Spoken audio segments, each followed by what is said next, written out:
बच्चों, आज हम पढ़ेंगे what are the effect of electric field on the electric dipole in uniform electric field.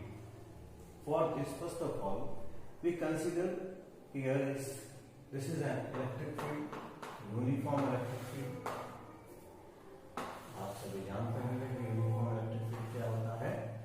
Uniform electric field की पहचान यही है कि सभी लाइन हैं एक दूसरे के पैरेलल होंगी, तो ये फील्ड हो गया यूनिफॉर्म. और अगर पैरेलल ना हो, आड़ी तिरछी हो इस तरीके से, तो फील्ड फिर कैसा हो जाएगा, नॉन यूनिफॉर्म इलेक्ट्रिक फील्ड. जैसे इस तरीके की लाइन में ये भी क्या है, नॉन यूनिफॉर्म इलेक्ट्रिक फील्ड को बनाता है. तो सबसे पहले हमने एक इलेक्ट्रिक फील्ड कंसीडर किया है, यूनिफॉर्म इलेक्ट्रिक फील्ड, जिसमें हम एक डायपोल को प्लेस करेंगे जो इलेक्ट्रिक फील्ड की डायरेक्शन से किसी अदर एंगल पर रहेगा. This is the direction of dipole movement, this is the direction of electric field. तो दोनों के बीच में एक एंगल बन गया, एंगल माना थीटा. यहां भी दिखा सकते हैं या फिर इसको हम यहां पर भी कंसीडर कर सकते हैं कि this is the angle of theta. ये सेपरेशन डिस्टेंस हो गया है डायपोल का, फिक्स्ड डिस्टेंस पर प्लेस्ड है two charge particle, similar in magnitude but unlike charge particle. तो unlike charge particle fixed distance पर होंगे तो क्या करेंगे, एक डायपोल को फॉर्म करेंगे. So first of all, we will find when a dipole placed in a uniform field, electric field, then force acting on negative and positive charge are F1 and F2. Force का formula हम जानते हैं, हमने पीछे पढ़ा हुआ है. क्या है, F is equal to Q into E. तो therefore net force on the dipole is कैसे निकालेंगे, by the help of superposition principle. तो कितना आ गया, F is equal to sum of these two forces. Suppose this is the F1 and this is the F2. तो दोनों का सम कितना आ गया, 0. इसका मतलब डायपोल इलेक्ट्रिक फील्ड में ना राइट साइड में मूव करेगा, ना ही लेफ्ट साइड में मूव करेगा. तो there is translatory motion is 0. इसको आप नोट कर लेंगे. तो there is translatory motion is 0. तो नेट इफेक्ट ऑफ फोर्स कितना मिल गया, 0. इसका मतलब there is translatory motion is 0. और इसको हम किस तरीके से कह सकते हैं, इसका मतलब क्या है, it means dipole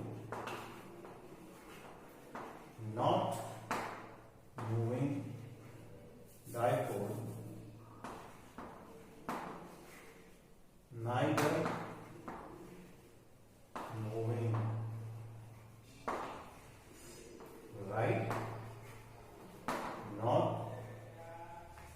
left.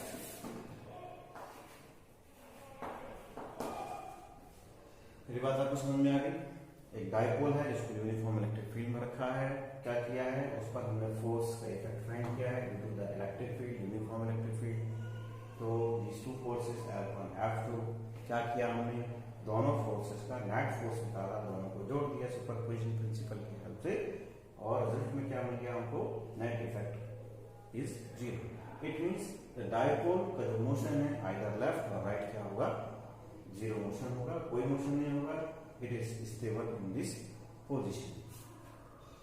But यहाँ पर एक क्वेश्चन बनता है कि सर यहाँ पर ये फील्ड फोर्स की डायरेक्शन इधर क्यों है, फोर्स की डायरेक्शन इधर क्यों है. तो आप ये मानिए कि ये फील्ड की लाइन है. फील्ड की लाइन हमेशा पॉजिटिव चार्ज से इंफिनिटी की तरफ मूव करती है, और क्योंकि this is the direction of the electric field line, तो हम मान लेते हैं कि यहाँ पर शायद नेगेटिव चार्ज है. तो ये पॉजिटिव चार्ज इस चार्ज को अट्रैक्ट करेगा, इधर फोर्स लगेगा, और ये नेगेटिव चार्ज इस पॉजिटिव चार्ज को अट्रैक्ट करेगा, तो इधर फोर्स लगेगा. तो आई होप यू अंडरस्टूड. तो there is no effect of translatory motion is zero, there is no translatory motion. तो बोल सकते हैं there is no translatory motion. किस तरीके से बोलेंगे? There is no translatory motion, translatory motion. Translatory motion का मतलब क्या हो गया? डाइपोल नाइदर मूव राइट और लेफ्ट। इसके बाद फिर क्या होगा? तो क्योंकि दोनों फोर्स एक साथ काम करेंगे डाइपोल के ऊपर, इसलिए क्या मिलेगा हमें यहाँ पर? You will find here a couple of force. दोनों फोर्स एक साथ काम करेंगे but in opposite direction, therefore the dipole turn, dipole घूमेगा। तो फिर क्या होगा ये नोट कर लेंगे इसको पॉज करके।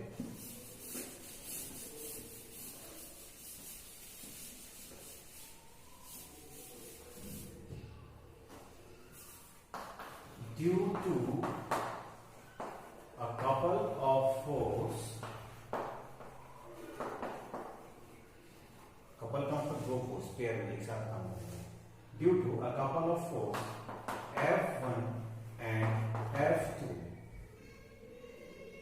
there is a torque acting on dipole. There is a torque acting on dipole and dipole move clockwise. Dipole कैसे मूव करेगा? Dipole clockwise यहाँ पर मूव करेगा। ठीक है? So dipole turn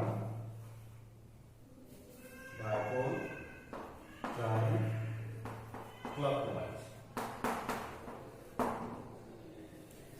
तो ये जो टॉर्क इस पे लग रहा है, हाउ मच, ये कितना होगा, इसको जानने के लिए हम क्या करेंगे? देखो, torque is equal to, you have read in the 11th class what is the torque.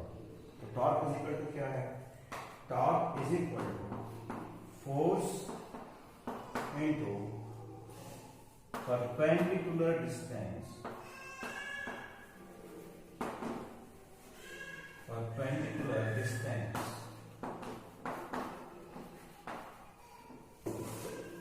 between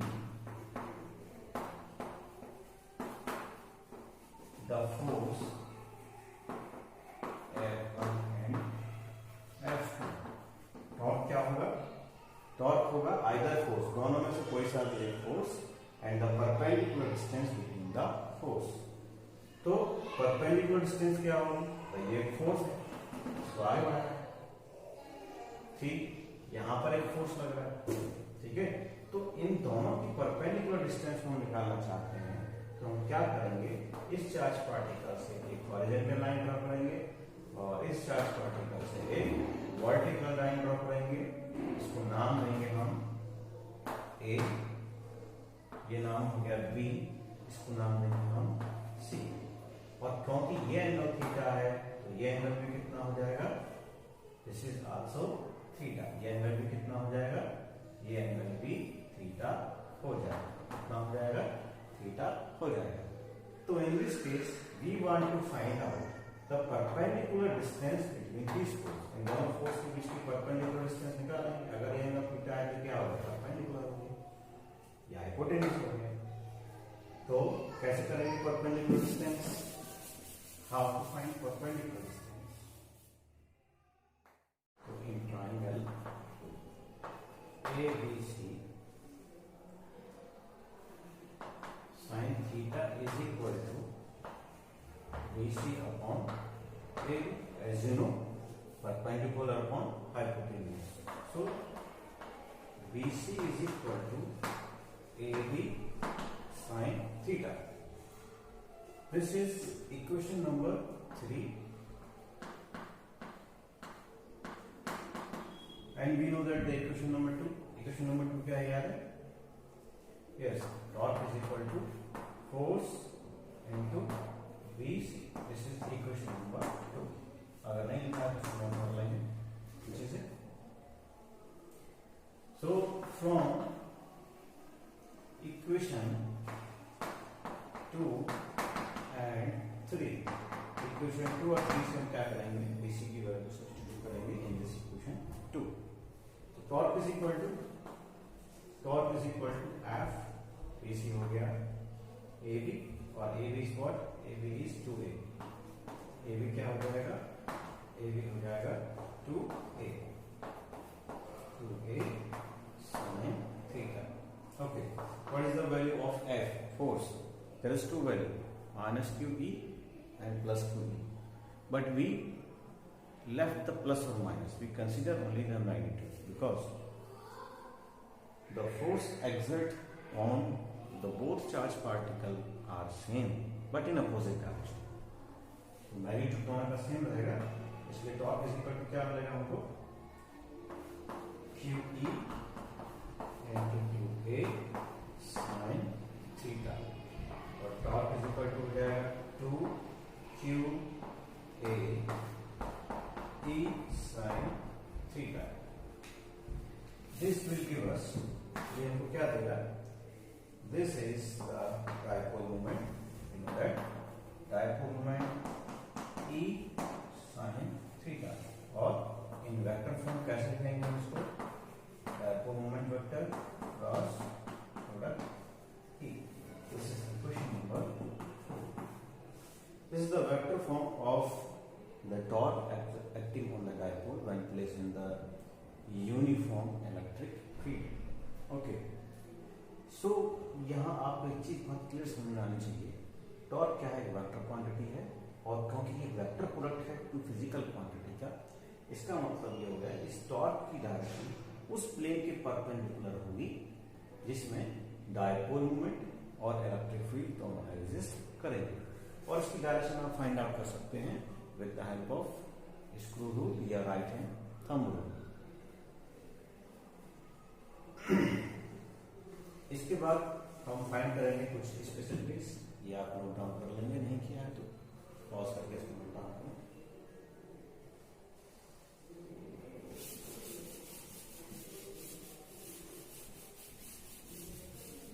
अभी हम पढ़ेंगे स्पेशल केस।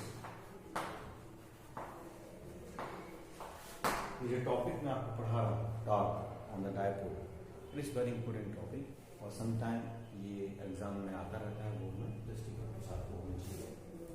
और स्पेशल केस में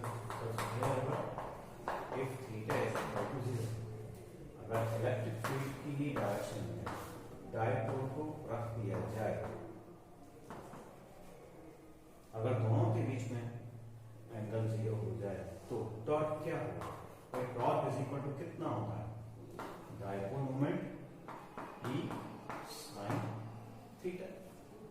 तो थीटा 0 हो जाएगा तो आपको क्या मिलेगा, sin 0 थीटा, टॉर्क नहीं लगेगा। और this is the case of stable equilibrium, this is case of stable equilibrium, this is the case of stable, क्योंकि डायपोल पर कोई फोर्स काम नहीं कर रहा है, इसीलिए कैसी कंडीशन हो गई, स्टेबल की कंडीशन है, वो रेस्ट में है। कब, जब डायपोल और इलेक्ट्रिक फील्ड के बीच का एंगल 0 होगा तो डायपोल पर कोई टॉर्क वर्क नहीं करेगा और वो रेस्ट करेगा। अभी हम पढ़ेंगे केस नंबर 2। तो केस नंबर 2 में क्या होगा, if theta is equal to 0, अगर theta is equal to 180, if theta is equal to 180 तो क्या होगा, देखो ये इलेक्ट्रिक फील्ड है और इसमें हमने रखा है डायपोल जस्ट 180 डिग्री के डिफरेंस एंगल पे।